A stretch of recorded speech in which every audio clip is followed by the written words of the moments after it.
Okay guys, I hope you can hear me. It would be such a shame if you can't, but I just tested it, so you must. Should I check one more time? Let me check. Okay, you can hear me. Thank the Lord. Let me open my drink. This is not sponsored. I'm just obsessed with Olipop. Let's get into the video. I know it's been so long since I posted. I've just been so busy, and I posted on my TikTok that I think that I was going through the angry phase of my grieving process because my therapist had told me, oh my god, some people hate when I quote my therapist, but like she teaches me a lot. My therapist had told me that there's like stages of the grieving process, and like when you leave a relationship, you're grieving that person, you're grieving that life you had with them, you're grieving everything, the dynamic, if you were living with that person like I was, then it's like a whole nother situation. If you have a career with that person like I did, there's a lot to grieve. And I think last month, all of December, I was going through this like angry, resentful phase. And that's not to say I was like mad at my ex. It's not to say that I was like angry at my ex with something.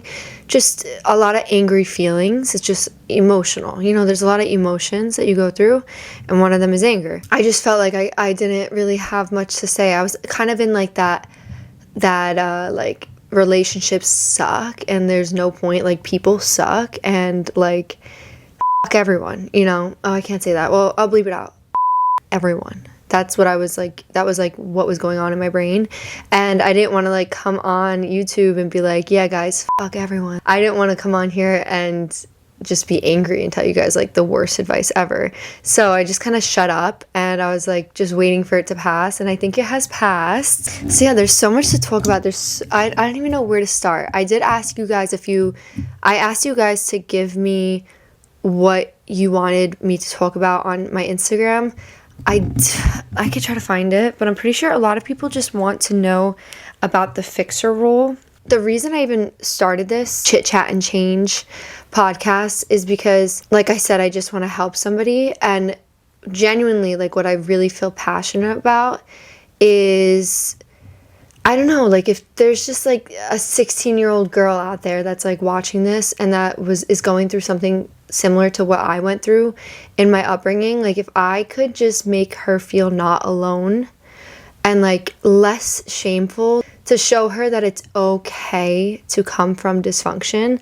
I think I'm like desensitized to the topic of dysfunction, but I know being a 16-year-old, like when I was 16, saying that you came from dysfunction was like, oh my god, like it's like the world's biggest secret. Like you don't want, especially when you're like in a small town, like you don't want the world, the whole town to know that your family is like chaotic and that you come from dysfunction and there's addiction in your family. Like that is quite literally the worst outcome ever. Like for me, when I was 16, my biggest secret in the world was that I come from dysfunction. Like I was taking that shit to the grave. Like nobody was ever going to find out, no matter what. And I carried that with me wherever I went. If there's like a young girl, somebody in high school, or even if you're older and you're still going through this, I just want you to know that you are not where you come from. Like just because your parents are the way they are, and just because the environment that you were brought up in, you have no relation to that. And yes, it's going to impact you, and that's why we have to work through it. But that does not define you whatsoever. It does not define who you are as a person at all. Your parents' mistakes are not your mistakes. I feel like I repeat myself, so like I'm sorry if I'm repeating myself. I know a lot about addiction because I have a lot of addiction in my family. That's something that really caused havoc in my life. I would say addiction is the most painful thing to go through, as the person probably going through the addiction, and then also the ones that love the person that's going through the addiction, the loved ones. Navigating addiction was the hardest thing I've ever had to go through, and that's why I've said this to my therapist before, because I know this might sound shallow to some people, but truthfully, this is how I feel. So I just want to be real and honest with you guys. When I see people like, heartbreaks are devastating and it's so sad. You're literally grieving a person, and I 100% get that. But I told my therapist, I was like, I just don't understand how some people can act like it's the most painful thing they've ever gone through, only because I already went through the most painful thing I've ever gone through. Like, and that had to do with my family. That had to do with grieving somebody who was still alive. I don't know. And I just feel like I'll never reach a pain that, no pain. I just feel like no pain that I ever encounter will be as great as the one that I experienced when I was 17 years old. Truthfully, that's just how I feel. And I would love to get into that more, but for this, I've decided, for the sake of the people that are still living, who I don't have their consent to share the story, though it is my story as well, I'm just not going to mention names or give that much detail. But I want to clarify to any person watching, it's not because I'm ashamed. I am not ashamed of the story. I've worked through that part of it. So I'm withholding information not because I'm ashamed, but just because I want to respect, I guess. I don't want to make anybody's lives more difficult. When my therapist first started working with my family, the main thing among all of us was embarrassment and shame. We were so embarrassed of our upbringing. We were so embarrassed of the addiction in our family. It was just like we were humiliated. It was just so embarrassing. Like, we didn't want to tell our friends. I kept it a secret from my friends forever. It was exhausting. Like, keeping such a huge secret and holding all of this shame and humiliation about somebody else's addiction, it's exhausting. I remember my therapist explained to me that this is a very common phenomenon among families with addiction. I know there's a thing called like Al-Anon, where it's like the family members of addicts. They go to like meetings and stuff, and I'm pretty sure this is a topic that they talk about a lot. When you have a parent that is in their addiction and they're not healing, or they're not on their journey of sobriety, or even if you have a parent that's just dysfunctional, so a dysfunctional parent or a parent with addiction, they are doing things that are embarrassing. They are doing things that are humiliating. They are not taking responsibility for, as an adult. They are the adult in the situation. And so they're not holding any of that shame. They're also in like la la land in their addiction. So like they're totally, and especially if they're in denial about their addiction, like that's not even a real problem for them. So where does the shame and the humiliation that they're supposed to be carrying go? It goes to the children in that family. So the children end up holding all of the shame and all of the embarrassment and the humiliation for the parents' actions, because what they're doing, it is shameful. There is shame for what they're doing. It is neglectful to their children, but the children end up holding that shame. So an 11-year-old who has a parent with addiction, like, in that 11-year-old's life, they're so young and so innocent that they have not done anything in their lives yet to feel so embarrassed of and to feel so shameful of and guilty for, because again, they're 11 years old. They haven't even made any adult decisions yet. So there's nothing for them to be shameful of, yet they are carrying the shame that an addict, a full-grown adult addict, should be carrying. That shame belongs to the full-grown adult addict. And yet this 11-year-old is carrying that, which obviously an 11-year-old is not equipped to carry that shame, nor should they. I'm trying to remember how I thought when I was 16. Yeah, you kind of like view yourself as one. Like, okay, well, if that's your parent, you know, like you're associated, that's your family. And also being a minor in a family, you are helpless. You don't really have a say in anything. You're powerless. And so the power is in the hands of somebody who's neglectful. And so they try to pick up the mess for their addict parent or their dysfunctional parent. And yeah, and then all the stigma around addiction, I think that's another thing. Being 16, I mean, oh my God, when I first like heard the word addiction, I was like, you know, when you picture an addict, you picture like somebody bent over on a bench in the park.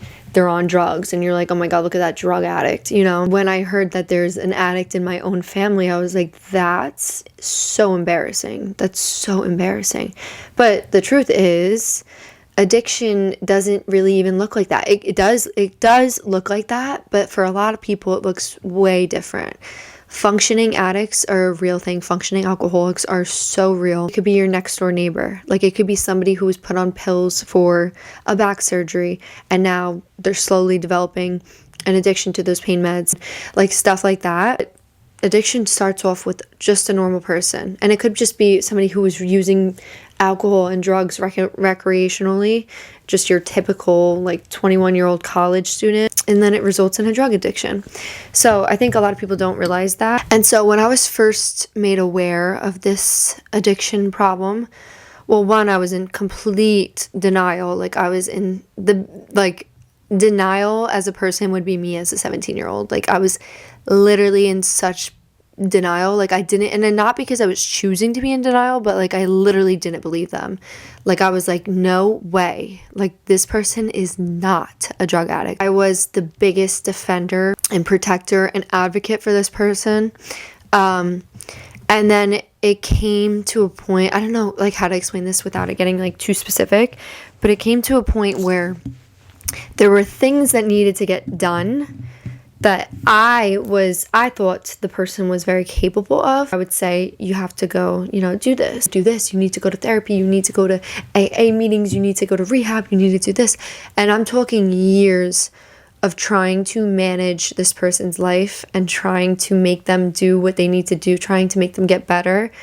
This story is obviously a very common story among families with addiction. So I was in the fixer role. And that's why it's so funny to see. It's not funny. That's why it's so interesting to see how I never left that role. If it weren't for therapy, that role would just become part of my personality. And it almost has, honestly. I'm working through that now. So like, I'm trying my hardest to make that not part of my personality. But obviously, as I said before, in my previous relationship, I completely replicated that role, like completely to a T. I just did the same thing, and I was so unaware that I was doing it. Instead of, obviously, a lot of people speculate that it's about addiction. No, it's just the fixer role. Without like going into too much detail, what I've realized, you know what? Here, I found this poem, and I feel like it really encapsulates what it's like to be a fixer in a relationship, any sort of relationship. So it says, I am okay because you need me to be. But can someone be okay for me? I don't tell you when I'm sad or when I think I'm going mad, because okay is what you need from me. And so okay is what I'll be. I don't tell you how your words hurt me or how I cry myself to sleep, grieving a person that the world has yet to conceive, all while lying next to you. But I quickly dry my eyes when you open yours. Because after all, if I'm okay, then you're okay. So I'm okay, of course. But wouldn't it be nice if someday someone was okay for me? Maybe it'd be okay to not be okay. Maybe I'd be free. But for now, I'll wipe my tears and dry my eyes, and I'll be okay. Because if okay is what you need, then okay is what I'll be. All I ask is that you remember, I do this all for you. And sometimes I get tired. So when I say I'm okay, it's not always true. So I think that poem really encapsulates what it's like to be a fixer in family relationships, in intimate relationships, in friendships. At the end of the day, it's like I think in this world, like being a human being, it's hard enough to look after yourself, like to look after your own emotions, to handle your own to handle your own work, the work that you have to work on yourself, to your mental health. Like, looking after yourself is a huge task and it's on its own. And then to add to that, looking after a whole nother adult, like a whole grown person, and to take on the role of their manager, like you're managing their lives, and you're really like emotionally attached to it too, because if you love the person, you need this outcome to come true. Like, you are so attached to the outcome, because on top of it, like, them getting better also means that they're gonna treat you better. It also means that you're not gonna have to like cry every day because they're mean. You know what I mean? It's like you're begging that person to get help so that they can be nice to you. And then you're begging that person to get help so that they can be the best version of themselves. Because you want that for them so bad, but they don't even want it for themselves. It's pretty sad. And then I think that poem is so insightful because it also says, like, one day if somebody could be okay for me. Like, I don't know what that's like at all. I actually have no idea what that's like. I always say to myself, I'm like, nobody has ever had to wonder, like, oh, I hope Sam's doing okay. Like, I hope Sam's in therapy. I hope she's working on that. I hope that Sam isn't gonna explode on me. Nobody has to worry that I'm unpredictable and that I can crash out, and I didn't mean to say crash out, that I can have a mental breakdown, or that I won't get my stuff done, or I won't pay my bills. Like, nobody has to worry that I'm not doing what I'm supposed to do, because it's all under control over here. It's like, why is it that no one else can do that? Like, why do I have to worry about everyone else? And I wonder what it's like to be in the perspective. Well, actually, I scratch that. I do know what it's like to not have to worry about someone, and that would be my sister. I don't have to worry about her. I do worry about her, just because I care about her, but I trust that she has it all under control. She's not she's a little unpredictable. No, I'm kidding.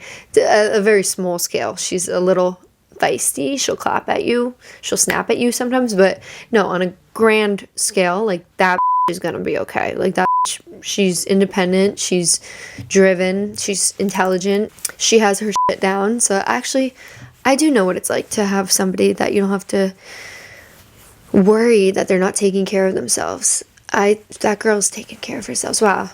I'm just realizing this now. I can't believe I didn't realize it at first. I feel really lucky that I get to say that, because I've been wanting to be able to say that. I feel like in the past, because she's younger than me. So back then I wasn't sure, or that back then I was trying to get that girl on the right track, and always looking out for her. But now she's older, so she really has her under control. So that's good. But if you don't have a person like that in your life, then it's like confusing. It's like, why can't they care about themselves the way that you care about them? If only they cared about their life and their future and their health and their being the best version of themselves the way you want that for them. But if you watch the video with my dad, he spoke about how we gravitate towards these people and how dysfunction begets dysfunction, and that your subconscious, I'll consciously say, I'm never going to date somebody or become friends with somebody or have a relationship with somebody who needs help, like needs fixing. I don't want to repeat this. I want somebody who has their together. I want somebody who cares about their future, who cares about themselves, who cares about being the best version of themselves, so that I don't have to have that all on my plate. But subconsciously, I'm probably going to keep attracting those type of people. Subconsciously, that's what's comfortable for me. Subconsciously, that's the only way I know how to love. The only way I know how to love is by being somebody's fixer, helping them get on the right track and begging them to do things for themselves. Subconsciously, that's love for me. I'll probably gravitate towards people that need help. I'll gravitate towards people that need my help but won't take it. Probably subconsciously, I probably repel people that have their shit together. Like, I probably am not attracted to those type of people, and I don't mean attractive like physically. I mean like literally my energy. Like, I'm not attracted to their energy. Like, I'm probably not going to gravitate towards those type of people, which I'm so trying to work so hard on not doing that. Like, that's my task right now in therapy, is to try to just be more mindful of the people that I attract into my life, and be more mindful of the people that I'm like, yeah, I don't really like them, because I probably don't like them because they have their shit together, and I'm like, oh, I can't really fix them. So subconsciously, I'm not saying this consciously. So yeah, I think that's why it's so important, because God, it's so crazy. I actually totally recreated my childhood upbringing with my partner. Like, I totally did it. Like, that's like proof right there that generational trauma like will continue if you do not work on yourselves. And mind you, that was while I was in therapy. That was while I was working on myself. But you can go to therapy, and that's not a guarantee that you're just magically going to get fixed. First of all, it's years of work. Second of all, you have to be so open and honest. And I definitely wasn't that open and honest. There was like, I didn't talk about my relationship really ever. I was very protective of my relationship, just as I was with the person with addiction in my family. Yeah, it's when you're in that type of dynamic with somebody, you are their advocate, you are their protector, so you will, like, do you know how narcissists go on smear campaigns, and they like go and they tell everyone like information, they try to paint this person to be a bad person and like try to destroy their reputation? So I feel like fixers that are in the dynamic of being a fixer with somebody, they do the opposite of that, because that's all I would do. Like, I would be so calculated with what I would say to people to try to make this, like, these people, whoever I'm protecting, advocating for, seem like the best people in the world. Like, I would literally like lie sometimes, like, not lie, they'd be like white lies. I would just paint them to be like this person, like, I would just paint them to be so good, and like try to make it seem like they're growing. Like, even to my own therapist, I'd be like, yeah, they're growing, like, yeah, and I would hide certain details. Obviously, there were some things that I would just never mention. So yeah, I think that fixers just do the opposite of a smear campaign, which is why it's so ironic that since I've been posting these chit chat and change videos, some of the incels in the comments want to call me a narcissist, because it's like, I don't know, it's like almost the opposite of a narcissist. A narcissist is very entitled. Also, mind you, when I first started going to therapy, I'm talking when I was like 16, my first question to the therapist was, do you think I'm a narcissist? Because my dad has narcissistic traits. So you can have traits of narcissism. It doesn't mean you're a narcissist. You have to actually be diagnosed as a narcissist. And some of those traits I feel like I've maladapted to. So like they were my maladaptive behaviors that I got from my dad. Just how, you know, narcissists think that they're better than some people, and my dad sure does think he's better than some people. And I mean, you can argue that, yeah, there's some people that you are better than, right? Like pedophiles, right? So I would ask, that was the first question I ever asked, and they laughed and they were like, no, absolutely not. Narcissists are very entitled. Me and my siblings have the opposite of entitlement. We feel like we're not entitled to anything. We're not entitled to ask for anything. We're not entitled to ask for revisions on a contract. Like, that's stuff that I'm dealing with now. We're not entitled to ask questions at a car dealership. Like, I've told this story multiple times, but my sister bought a whole car that she didn't like just because she felt bad for the salesperson and she didn't want to tell him no. She didn't feel like she was entitled to say, I don't like it.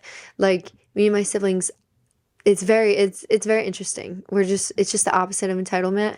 And it's not a good thing to be the opposite of entitlement, because also it causes rifts in relationships, like in friendships and relationships, because some people, like, for instance, like, I get very mad, I get very triggered when somebody, like, let's say somebody gets the wrong order at a restaurant.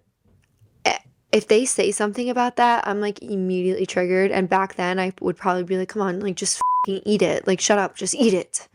But now I learned to shut up, but I still get like nervous because I'm like, oh my God, they're going to seem like such a dick. Like, don't say that. Like, just eat the food. I've never sent back my food in my life. That's totally a normal thing to do. Like, to send food. If you didn't order something, like, of course, send it back. Like, get what you paid for. But in my mind, I think it's asking too much. And so that's a way, like, it's not good, and it could make the person who doesn't feel entitled enough get angry at the person who is asking for something, requesting something that they're entitled to. And yeah, so like me and my family, we always get into fights about that. Like, I remember whenever I'm in the drive-thru, my sister will get the wrong order and she'll be like handing it back to me, and I'm like, I'm driving away, I'm not telling them that you got the wrong thing, just drink it. And then she gets mad at me. But even though she would never send it back herself, she makes me send it back. I think the biggest thing that I've been learning is just, it really is such a sad concept. Like, this is something, I don't know if you guys will relate to this, but I'm just realizing that there's people that they're just never going to be what you see their potential to be. They're just not, they don't see it for themselves, and so they're just not going to be it. And it's such a sad concept for me to grasp. And I'm talking like general, like this is for just people in the world. Like, I just feel like I have such high hopes for people. And I'm confident that if I explain it well enough that they'll understand. I'm just confident that that their intention is the same as mine and that they're not ill-willed, and that if I could just get it through their head some way or another, that they'll understand, and that then they'll grow, and then, they'll be better. But the reality is there's people that are just sick. Like, there's people that are mentally ill that aren't getting treatment, and you just have to accept that. And I remember, like I've mentioned before, I'm also into spirituality, and I think that spirituality and psychology really go hand in hand. But my spirit guider, my spirit reader, told me that about this person with the addiction. She said, this person is on their own journey, their own soul journey. Like, they are their own individual soul, and this is their human experience. And they're just going to have to live it the way that they choose to live it. It's just their own journey. Like, every soul has to learn its own lessons and go through its own experiences. There's just nothing I can do as a separate soul to influence or persuade or sway that journey. They're just going to continue on their journey. And I can either stop my journey in my tracks and try my hardest to fix something that will never happen, or I can just let them live. Let them live. And that's something that you learn in therapy as well. So I think it's very interesting that my spirit reader said that too. I think part of my angry phase was like it's like, okay, yeah, okay. So you don't want better for yourself. So you're not going to take any of the advice that I give you.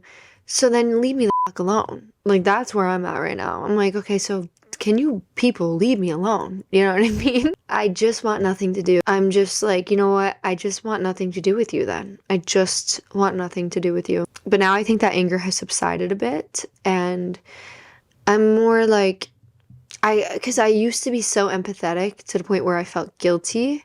And then I went through this angry phase where it's like the guilt left and I was like just mad at them. And now I'm feeling more at peace. So it's less guilt, less anger. And yeah, there's empathy there, but also sadness. Oh, I guess I'm going through my sadness phase. Just like, it sucks, it just sucks. Oh, I don't even know. I feel like we got so off track. I just want you to know that the best thing you could do is just, you know what, if you think everybody is talking about you because you come from trauma, or they're saying, oh, you're just going to end up just like your parents, prove them wrong. Just prove them wrong. Go live your life for yourself and go be who you want to be. You know what really influenced me, and this is so funny, Teffy on TikTok. I love that girl. I remember probably when 2021, I swear to God, I saw her say, she's like, you know how we always say, like, one day I want to be this person that wakes up and goes to Pilates, and I go on a morning walk, and I meditate, and I exercise, and I eat healthy. Like, one day I'm going to do that. One day I can't wait. I'm going to go on hikes. I'm going to travel.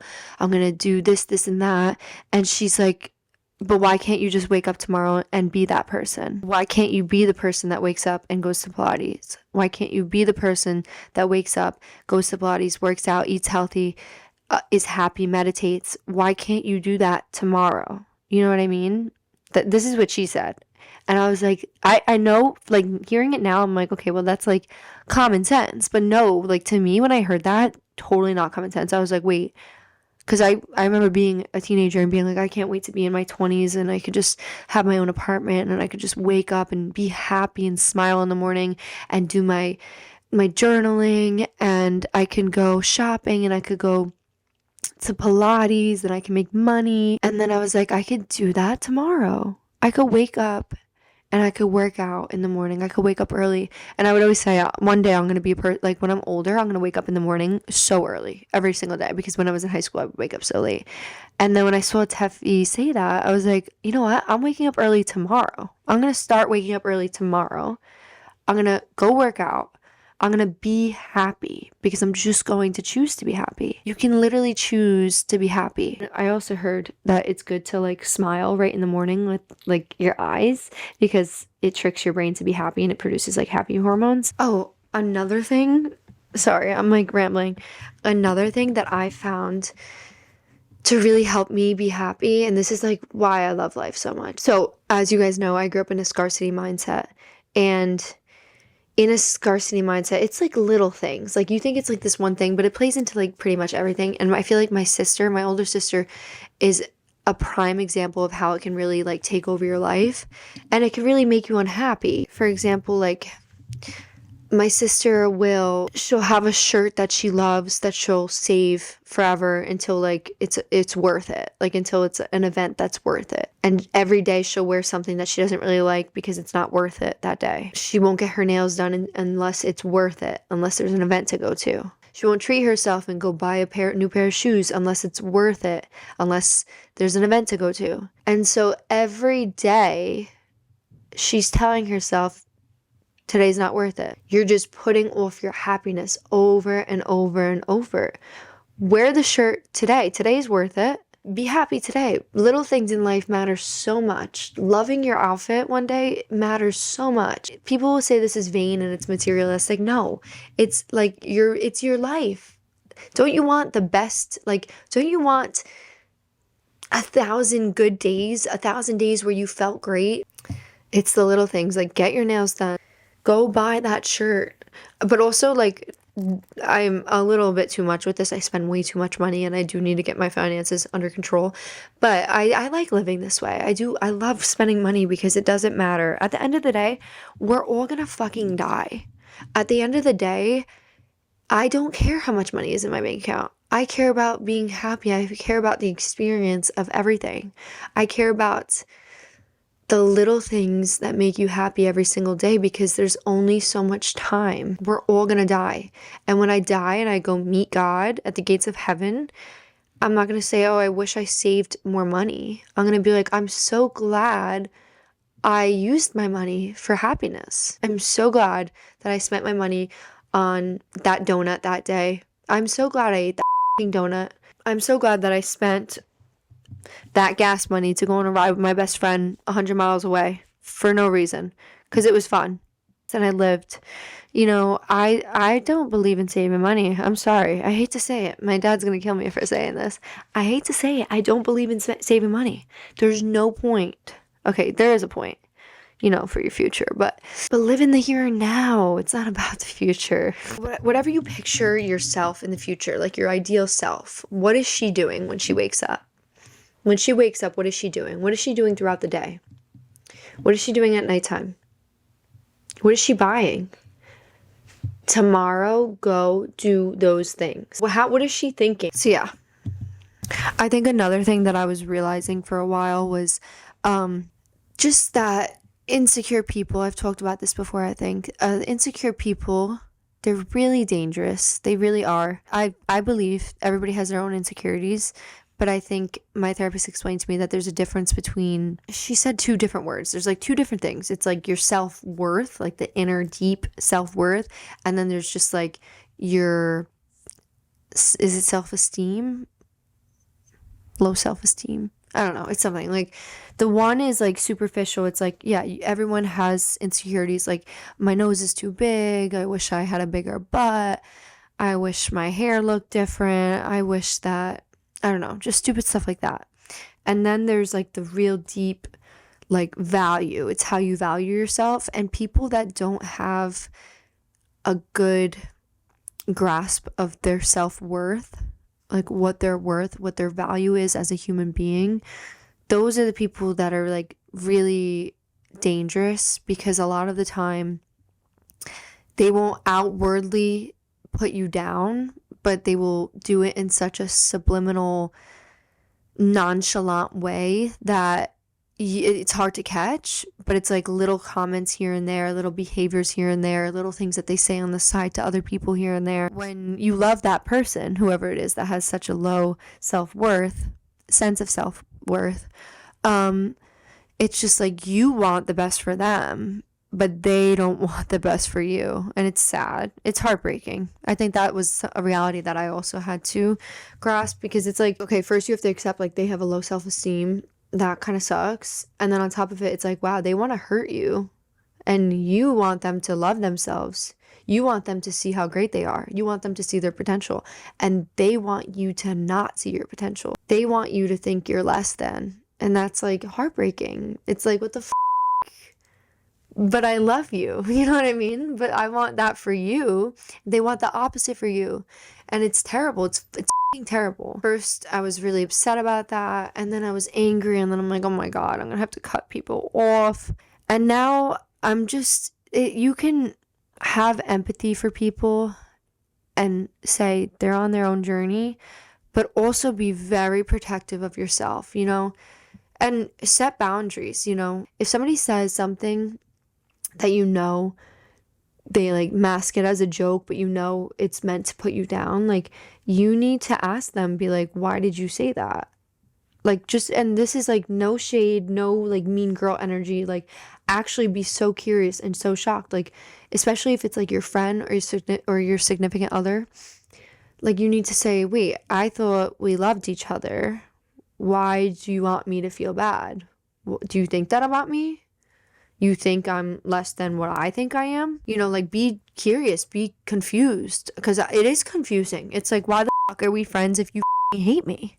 Why the fuck are we together if you hate my guts? And so they need, just bring it to their attention always. Never let that go. But yeah, how did we even get on this topic? What did I talk about anything? Did I cover anything? You need to comment below what you want me to talk about next, and like whatever gets the most comments I will talk about. Like that'll be my next topic. Be specific, because sometimes it's like too broad where I was like, I don't really know which angle to go at. And also, you know what I want to start doing, I want you guys to, if you guys would like to send in like any of your specific scenarios, like personal to you, that you need advice on, or you're like, what would you do? I would love to do that, because I would love to be in like the what would you do scenarios. But once again, I'm not a therapist. I have no education in psychology. Take everything I say with a grain of salt. So don't take my advice and run with it. Okay? But at the same time, I would never give you bad advice. Okay, guys, I'm going to be uploading every week, and I'm going to try to grind this out. I'm going to be editing nonstop, filming nonstop. I'm so excited. Okay, thank you guys for watching. I love you guys.